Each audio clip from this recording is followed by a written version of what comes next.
just deal with me. Thank you and welcome to the show this morning. The topic this morning is the African Street Festival and the Freedom Rides revisited.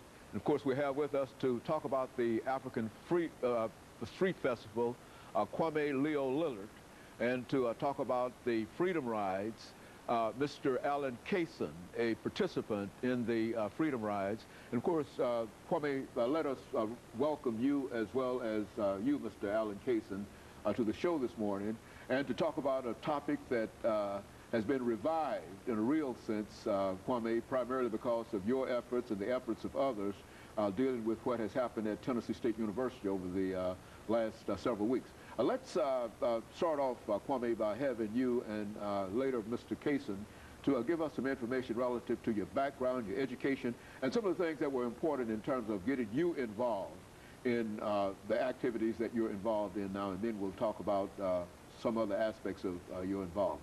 Well, in 1961, you know, that was 2 years after the initial training of the students in the Central Committee here in Nashville, around the First Baptist Capitol Hill, around Clark Memorial.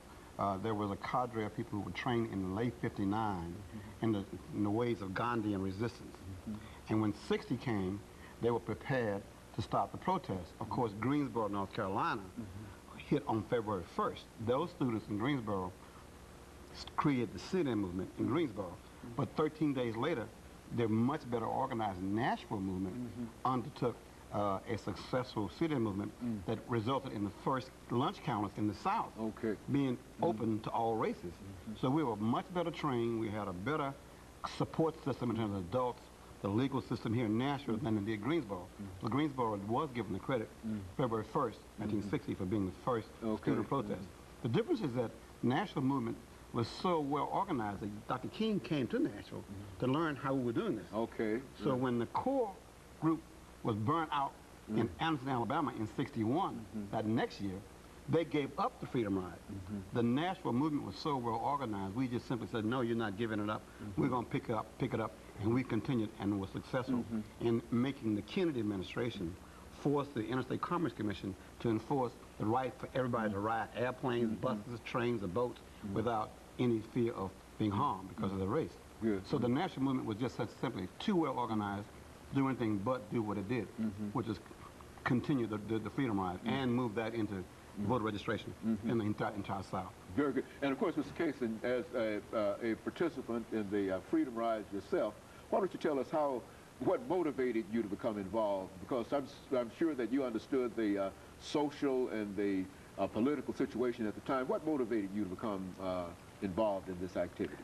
Motivation was this, that we were not progressing.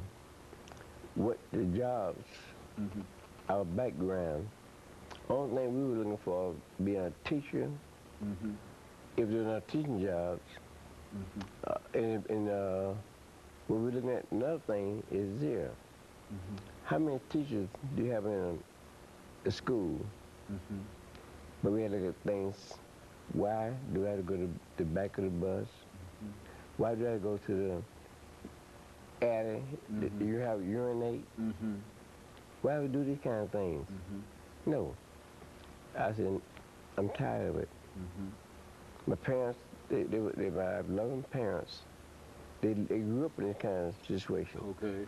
I was not going to deal with it. It was a change that we made. And I said no.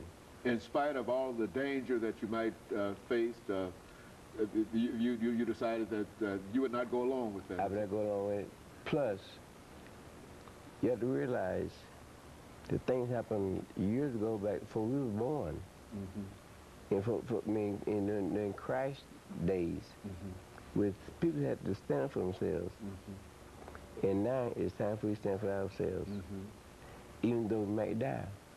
But yet still, we will not go out and hurt anyone. We were nonviolent. We were loving. We were caring. We were trying to show the people that love is better than hate. And of course, as we near this end of this first segment, with the quote that was made quite a while ago is that before I'd be a slave, I'd be willing to go in my grave, bury my grave, and so that was a prime motive in terms of the way many of you felt that nothing was worse than the situation that you found yourselves in. Right, and plus we were not going to hurt anybody. And you were nonviolent. You were not there to try to kill folks, but only to demand the rights that you felt that you ought to have. Okay, and of course we're making preparations for the first commercial break, and then after which Leo Kwame is going to give us some information relative to an organization that played a significant role in this. Of course, we'll be back with our audience following this very, very short commercial break.